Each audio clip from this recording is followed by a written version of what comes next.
Karishma, thank you so much for joining us from lovely LA. Is it lovely this time of year? It is beautiful. It's right around the time where it's not too hot and it's not too cold. It's actually perfect fall weather. It's only a couple of months that we get this, so perfect to sit outside and work Yeah, weather. nice. Yeah, well, people, if anyone's watching the video, they'll be wondering why in November I'm sat wearing a jumper. But we've had some terrible weather in Sydney this week, so I feel like I'm back in London.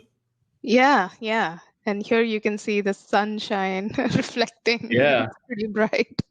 yeah, nice, nice. So we've got a lot to run through today. I've been keen to chat with you one on one since we did the virtual dreaming event, which I really loved and got an insight into your world and your experience. So I'm keen to dig a little bit deeper and find out a bit more about you and your career.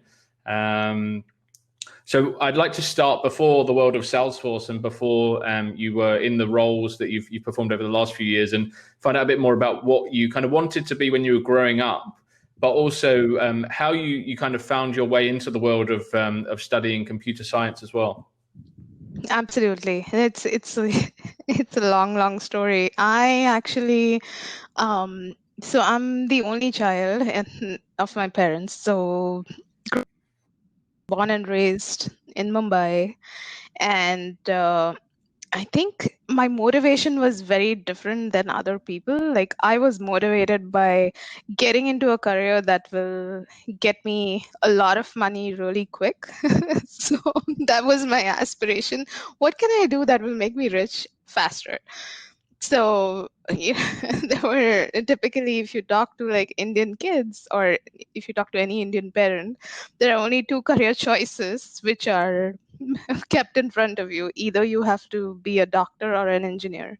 It's so much cookie cutter point of view of Indian parents that they associate their fame, their status, everything based on what their kid does.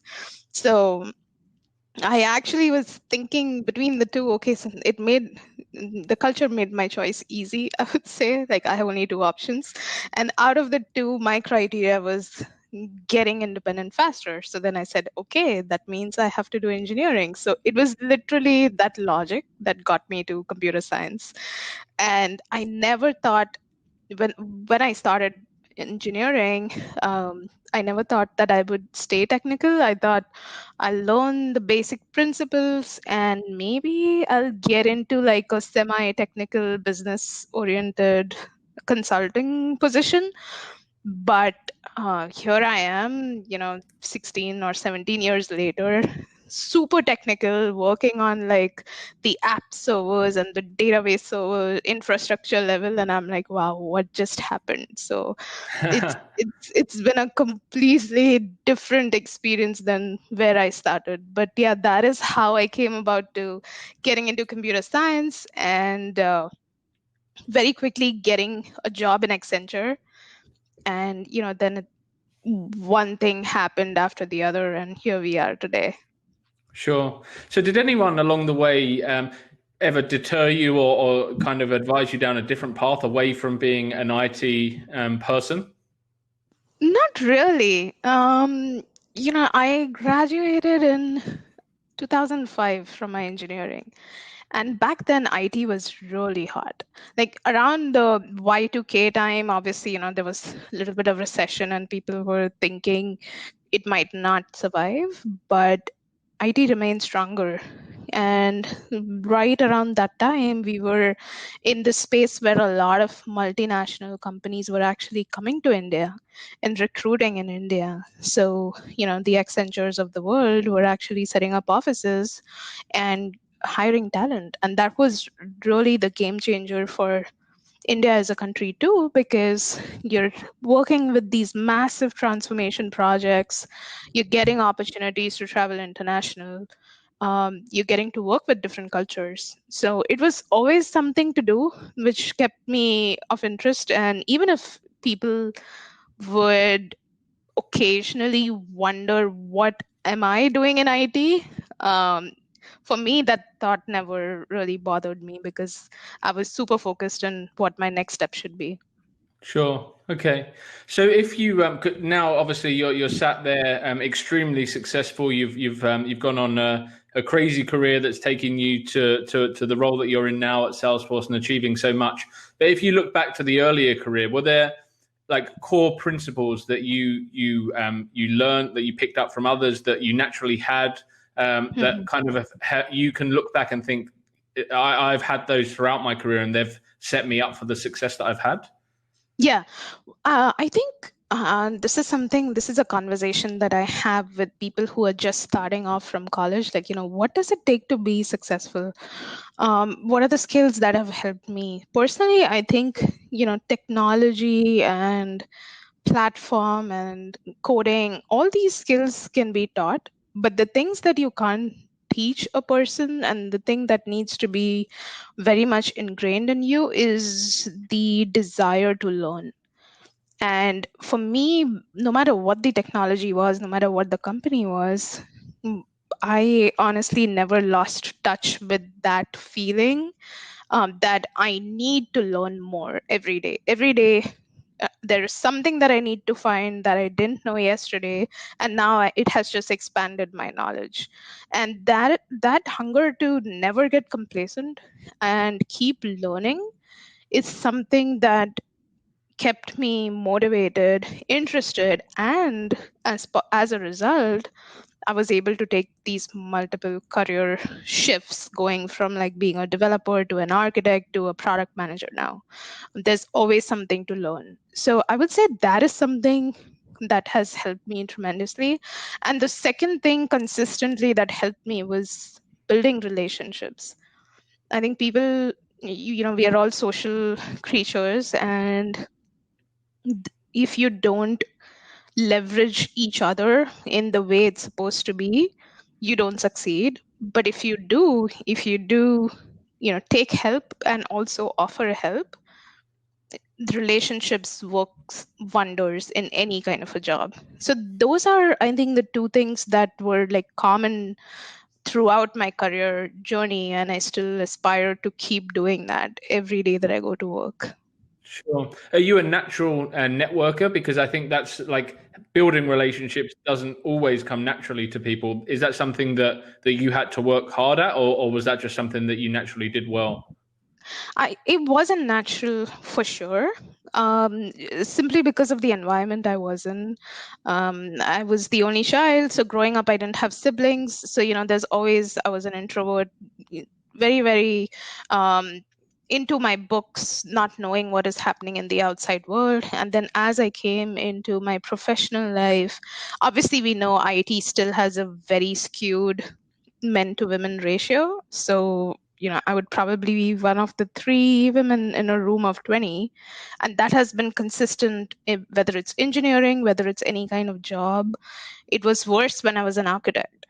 So, you tend to have this imposter syndrome that, oh, do other people know more than me? But what helped is, again, knowing that technical knowledge gave me that confidence to really speak my mind, speak up, talk to people, share. And once you start coming from a place of, knowing your stuff, I think you get comfortable, whether it's doing what you do at your job or even talking to people. That confidence comes automatically because you know what you're talking about. So that Sure. in itself was, the reason why I became better. And then I also saw the benefits. If you help people, people help you. And you don't know the world, we are so connected in this world that you might run into the same people 10 years later. And if you've built that relationship, guess what? Either they are going to help you or you're going to help them in some way. Yeah, that's so true. And I think people kind of overlook that fact that even if you're not working with someone tomorrow or in a year's time, the ecosystem, especially when you get into an ecosystem like Salesforce where Yeah. paths cross so regularly, Yep. it's really important that you maintain those relationships or at least leave someone with a good experience when the kind of the initial relationship ends. Yeah. And it's also the brand that you create for yourself, right? Like, yeah, we used to do this exercise where we would just ask our team to just come up with some adjectives or attributes that how do you represent or how do you look at this person? What are the things that you think of when you look at this person? And then matching it up with what self-image you have is very important, right? So if you think you're someone who's a leader, but your team thinks you're a dictator, it doesn't work. So, Yeah. keeping Yeah, that that's brand and the awareness is very important.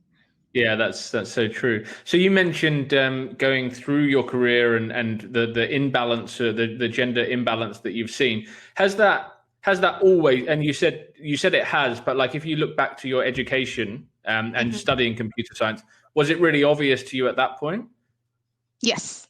Yes, it was obvious right there. There were other fields in engineering which didn't have that much skewed ratio, like biomedical, for one, was the other way. It was the reverse thing. So it was very obvious to me very fast. And also just the impression of people in general do not relate to a woman knowing technology. That was very, very evident. And it has always taken me twice the effort to kind of really, really, like if I walk into a room, I don't get immediate credibility. I Even need to now, do, even now, if it's a new environment, right? If it's a new project, customers is new, um, you need to spend 2 or 3 meetings or conversations for really putting yourself out there and talking the talk. And that has always been a challenge. I don't know how much of it would be 20 years from now, but I would be lying if I say it doesn't exist. And the only way you do that is if you see more of you in the workspace. And that way people think that, okay, this is something that's normal and not exceptional, which is how it was 10 years ago. sure. So what advice do you, because that's a really daunting, and everyone knows this is a challenge, right? But Yeah. if you were advising someone that might be progressing into an architecture role. Maybe they're coming from a development background and they're going to do their first. It's a female architect that's going to do their first piece of architecture with a customer. How Yeah. how do they? Because that must be something that's playing on their mind. So how do you approach that? Walking into a new customer and gaining the credibility that you deserve is shouldn't be a challenge, but it is. And how does someone approach that and make sure that they are as comfortable as they can be in that environment?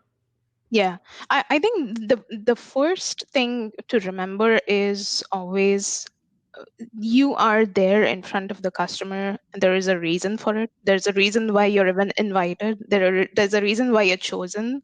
That in itself should be enough validation for any women to go in that role, because there are certain skills that your leader has seen or your team has seen, and there's a journey that you've taken to get here, and that's why you're here. Recognizing and remembering that is super critical. And I think once you have that you automatically kind of get into that mindset of, I've got this, I just need to talk and I just need to do my thing. And the other thing that I do is just having the empathy, right? So if you're going to a new place, the first few times I'm always actively listening to what is it that the customer really, really is trying to say, without coming across as someone who has been there, done that, and coming up with recommendations, because that is a very slippery slope of not having enough time to establish trust. So learning that skill of reading the person body language, listening, and then coming back with a solid recommendation, and never being in a rush to prove yourself, because eventually everything does work out if you're really, really dedicated to what you're doing. So I Hmm. don't worry about instant gratification of anybody saying, oh wow, she's amazing. I always focus on what is the most important deliverable that I need to do, and just do my job. And that's how I approach it, smaller pieces at a time. Yeah, and it's so interesting because we focus on the gender diversity a lot, but what's really interested me over the last few like a lot of recent conversations actually is that so many people struggle with how they're perceived, and it's not just that part. Like I spoke to someone recently, and they actually don't like talking about their age because. And I won't go into too much detail because they don't like it being out there, but they're quite young in comparison to a lot of architects, Mm-hmm. and they have the same issue in that they go into a room and they don't get seen to be the architect when they're stood in front of the customer, and that's Yeah. purely an assumption on age. Um, and Yeah. and and I would think that people would be proud of the fact that they've achieved so much at a young age, but actually it can work against you. Not work against you, but work against how you feel about it because you feel that you're pigeonholed as someone that shouldn't be an architect because of your age. Yeah. There's so many different things that people are I guess perceived to be because of certain aspects of who they are. When Yeah. really it should be about how good is someone at doing the job that they're there to do. Exactly. Yeah. And that's why it's so super critical to keep your mind on what are you here for? You're not here to prove anything to anybody. You're here to deliver value. So just keep doing that, and the rest will fall in place. It does start with a little bit of apprehension, as you said. Like, I remember being an architect, walking into a room of enterprise architects, and I had like probably almost every meeting was like 20s to 1. So I was the only one, and I was talking to 20 people, and I was whiteboarding, and I was, doing things. Um, it does get overwhelming when you start, but once you do it, and once you have kind of established that credibility, then you can really command the room, and you can really, you know, have that place of authority as well as recognition at any customer that you go to. So, as I said, the work should speak for itself, not the gender, not the age, not your race, religion, or any morals. So I would just focus on that. Yeah, that's so true. So you spoke about your progression over your career from developer to architect and now product manager. Hmm. We're going to talk a little bit about your architecture piece, but Yeah. you mentioned your thirst for learning has kind of really helped you along your career, and that's one thing that I've from having these discussions with multiple architects and CTAs now. Every single person that has achieved that goal has a thirst for learning. Hmm. That's the one common thing that I can see throughout all of the discussions. No one settles. Everyone wants to know more and why and how. Yep. But what else have you seen in architects and the very best architects that you've worked in that have made them truly great architects, and including yourself? I think having a structure. So even if you, how you approach the problem, right? There is a method to the madness. Everything out there, even if you take the CTA test, for example, the more structured you are, the easier it is for you to break down the problem into smaller problems and then articulate on them one at a time. Those are some of the best kind of conversations that I've been on, where someone is so super clear on, here is the problem, here are the options, and here is the recommendation. Having that kind of framework. So that obviously again comes with time. But if you get into that approach, the way you talk and the way you think in your head about a problem, that has really helped me not get overwhelmed with something that's absolutely new. Salesforce keeps evolving so much, and being customer facing, it's almost always that you will be surprised because the customer will hear something at Dreamforce, and you may have not even gotten the time to become an expert on it, but well, here you are, a Salesforce architect, and you should know it already. Like, what's taking you so long? Things like that. So y- having that, and then also accepting the fact that you may not know everything. Sometimes what happens is, just because you're an architect, just because you're a CTA, you put this pressure on yourself that, oh, I am supposed to know it all, and I'm supposed to deliver every single time, and which is not true. It's not possible to know everything. Recognizing that, and then taking a step back and talking to the customer and saying, I think these are your options, but let me do my research and get back. Good architects always do more research and never really commit on the first time unless they have obviously been hands-on, um, done it already. But we don't shy away from saying, you know what, I think I need to spend some more time and get back to you. And the third thing is really, and I touched upon the word a minute ago, but really being hands-on, trying the technology, seeing how it behaves, testing things gives you the confidence to actually back up your answers, because guess what, you've seen it working. So that is another thing that I see in good architects. They never lose touch of rolling up their sleeves and trying to build it out, test it out whenever there's a requirement. And do you see that some architects, not necessarily the ones that you would refer to as being the good architects, but do you find sometimes people feel that work is beneath them? They should not. If they do, then they're only limiting themselves, because there is always something to learn. And we've all, it depends from what background you've come up. Some people are great business architects who have the domain knowledge, who even without having coding skills have been able to be great architects. So I don't think there is anything to be beneath anybody's title. In fact, in our company, I have seen VPs at Salesforce who write JavaScript code when there is deployment issues on the customer side. And these are the people that I look up to, and these are the people who you learn from, and these are the people that you want to be growing up the ladder, because you will always have respect of your team. Yeah, absolutely. Yeah, that's so true. So we've touched on the CTA. Why was that a goal for you? I mean, it's a goal for a lot of people, but why was it important to you? And what was the biggest challenge that you faced along the way of the CTA journey and passing? Absolutely. I think the it was important because I was in that role. I was a program architect. I was getting billed on the customer side. Customers paying, for my time, for my expertise. It just felt uh, not right, not having that knowledge. My goal was not to clear the test, but my goal was at least to go through the experience and learn everything that it has to offer. Anybody who's taken the test knows that how difficult it is to crack it. Less than 20% chance, maybe. But the journey in itself was extremely rewarding. I can certainly, with guarantee, say for myself and to anybody who have coached after, that it changes something in you, and you become such a better person at the job that you're tasked to do.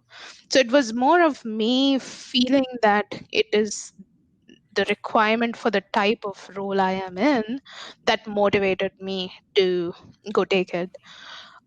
In terms of challenges, I would say just being very new to the platform. So I went from not knowing Salesforce to taking the CTA and passing it in 2 years.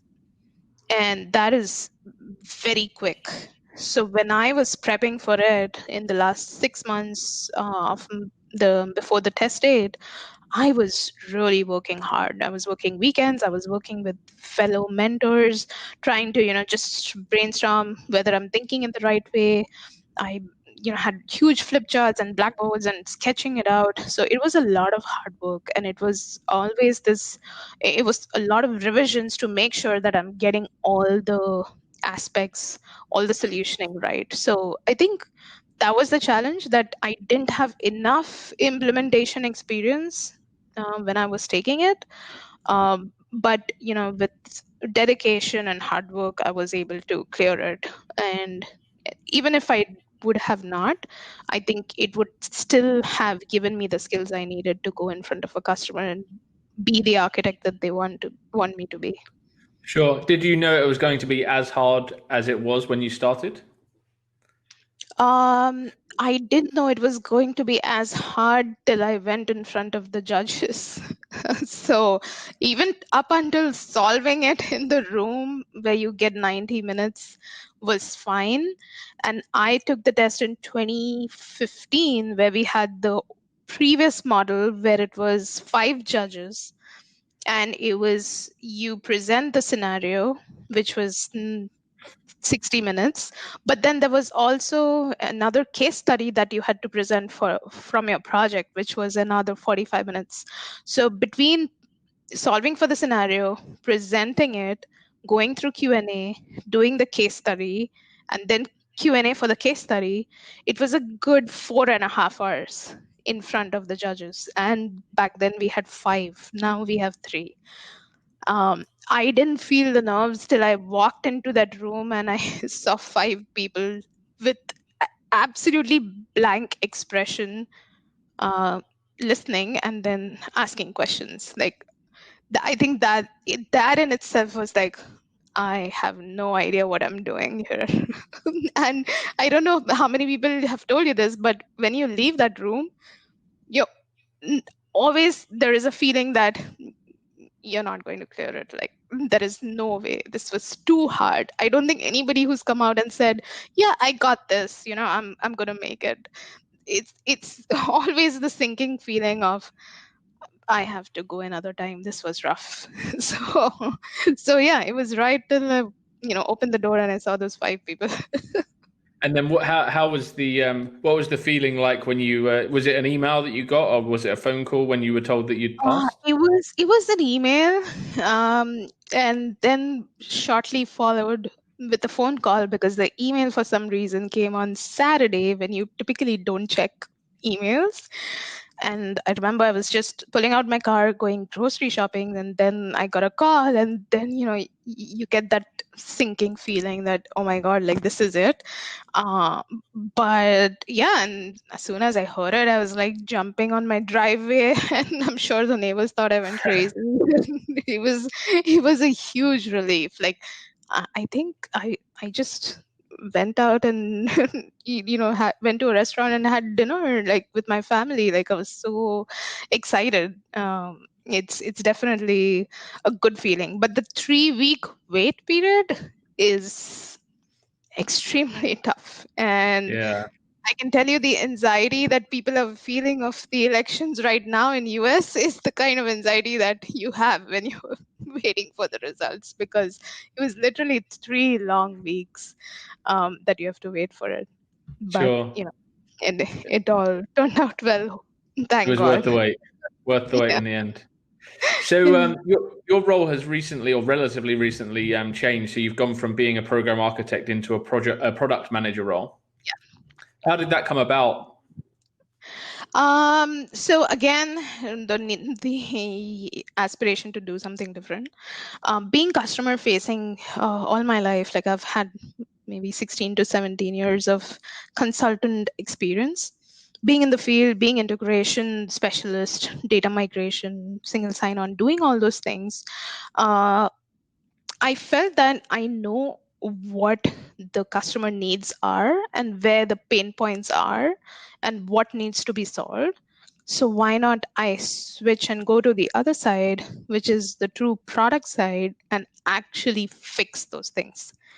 So that was something that inspired me to be in a role that I'm not an architect to one customer, but I'm a PM that solves for hundreds of customers. So having that in mind, I think, was very, very rewarding. And although I work in a lot of internal infrastructure, performance, and scale related items right now, but who knows, soon, based on those things, there might be an external facing product too. And any work is always with the mindset of, how will it help the customers? What would it solve for them? How will it make it easier for them? Sure. So, and that is a very rare skill to have, because if you look at PMs, obviously they're user research groups, they're trying to understand customer feedback, and here you are, been in their shoes, lived through deployment nights, figured out what the pain points are and you're bringing that insight back into the organization, I think it's definitely an advantage. And how did the CTA help? Because obviously, like technically, your role isn't architecture now, although I'm sure architecture is involved. But how, having now gone through the CTA path and been an architect, how does that journey help you be the best product manager that you can be?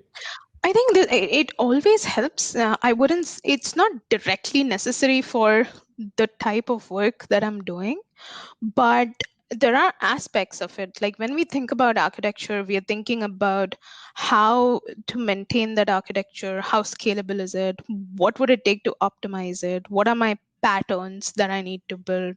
The same thing when you're a PM, you're always thinking of what are the different solutions, how can we architect the product, whether it will scale or not, how easy would it be to, from a portability standpoint, what do customers want. So I think the basics are the same. Obviously you're not doing similar kind of work, but you very well are in that advantage where you're thinking like an architect and a PM, and that's a very, very rare skill to have, where you're looking at both sides of the coin.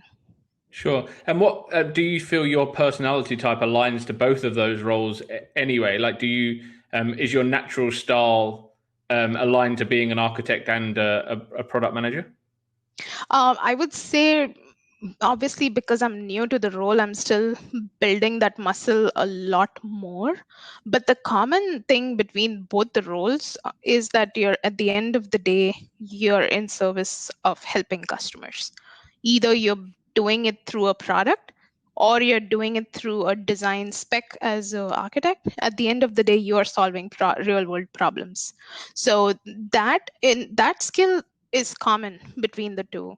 That attitude is common. What changes a little bit is how you approach the problem. When you're a PM, you're typically thinking about, what is the smallest piece of work that I can get out there? How do I get it to adopt, and how do I make it bigger? That's the way you kind of roll out your products. Whereas when you're an architect, you're looking at, here is a problem, what are my three options, and which is the best one? So it's just a little bit of difference, but the ultimate goal is to help the customer. So that plays the same role, that plays the same natural ability that one has. Sure. So you've been consistently through this. You've mentioned like you don't have to know it all, and it's okay not to know it all as an architect. And I think like the best architects will admit they don't know everything. What was the last thing you learned about Salesforce? And I'm trying to think, what did I learn today? Because I typically, if I don't learn something today, I'm like, okay, it's, um, jokes aside, I was interested in knowing how work.com has helped customers so quickly. And we were talking a little bit about this in terms of how quickly you can come up with products and how quickly you can, disrupt a space which was not looked at and add value. So that, because now I'm a PM, obviously I'm more focused on how do you get into that rapid delivery mindset. So that, I would say, that is the recent most discovery on how do you go from a pure simple idea to like full blown execution in like less than 4 months or so. And it's Sure. possible, and it's widely adopted. Like, something or a lot of things have to go right for it to be this way. Yeah. I think like we were discussing how Salesforce is in such a sweet spot in terms of the ability to build quickly in the current world, and it's and that's why I think that the market has been relatively stable for the people that we work with, because there is opportunity to do great things with the platform to help many people. Yeah. So look, thank you so much for your time. I love catching up and hearing the story, and I'm sure next time we catch up, you'll have learned more and done more and impressed again with the next step in your career. So I'm looking forward to hearing what's next in the future when we catch up again. Yeah, absolutely. And maybe next time as you said, maybe I'm doing something totally different. So, so definitely, and love to stay in touch through the community. We have such a wonderful community. So, appreciate this opportunity, and I hope it inspires people to try different things. I mean, there's never a shortage of career paths, and I always encourage people to go do something and not get complacent. Absolutely. And if anyone listening or watching wants to reach out and ask some advice or pick your brains on anything, what's the best platform to find you on? Oh, I'm very active on both Twitter and LinkedIn, and it's literally my first name followed by my last name, Karishma Lalwani. So please search. My Twitter profile is quite open, and I do post regular product related updates as well. So yeah, anything Salesforce, CTA, you know, except US elections, anything that you want to connect on, happy to chat. Perfect. Well, thank you so much. Really enjoyed it and look forward to catching up again soon.